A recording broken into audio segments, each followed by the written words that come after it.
to read the quick story of Job from Tim's book, The Journal of the Watcher.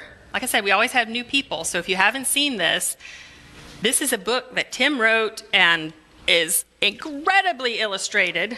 It's a smartphone app that you can get on your phone or your smart device, or it's a beautiful, glossy, illustrated book that you can buy on Amazon.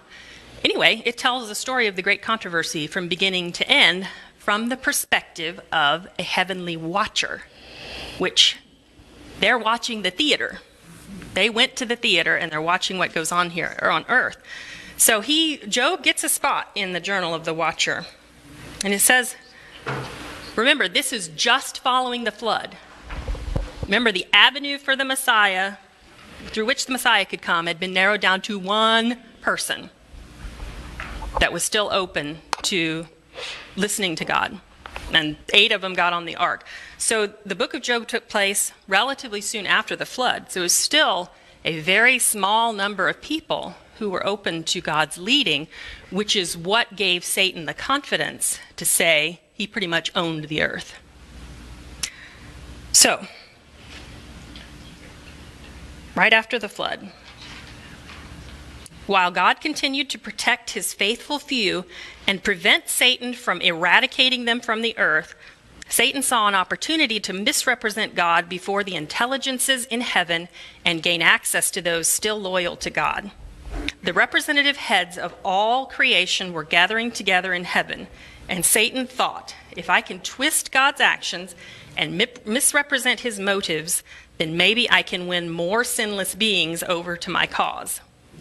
Satan reasoned that if he were subtle enough, maybe some of God's loyal sons would fail to realize that God put many of his earthly children to rest in order to keep an avenue open to heal and redeem. Maybe he could deceive them into believing God was abusive and coercive and could not be trusted. And maybe he could simultaneously corner God into giving him access to destroy those few remaining humans loyal to him on the earth. So Satan went to this meeting in heaven, claiming to be the rightful representative of the earth. But God was not fooled by Satan's trickery and immediately turned the tables on the evil one. Even though the devil claimed that the earth was his, God announced to the heavenly gathering that there was a man from Uz who rejected Satan's methods of unselfishness and who was loyal to God, loving others more than self. Remember what we read earlier. Unselfishness, the very principle of God's kingdom, is the principle that Satan hates the most and even denies its very existence. Therefore, all the earth was not Satan's. All of its inhabitants did not recognize Satan as their leader. But Satan countered God's claim by asserting that God was now lying and that this man only pretended to be loyal because God bribed him with riches and power. The sons of God were confused. They couldn't read the secret motives of Satan's heart. If they could, none of the angels would ever have been deceived by Satan in the first place. Satan thought, if I can get Job to curse God, I can look to all the intelligent beings in the universe and say, see, God was wrong about Job. He's wrong about me too. You can't trust what God says. So this was Satan's motivation.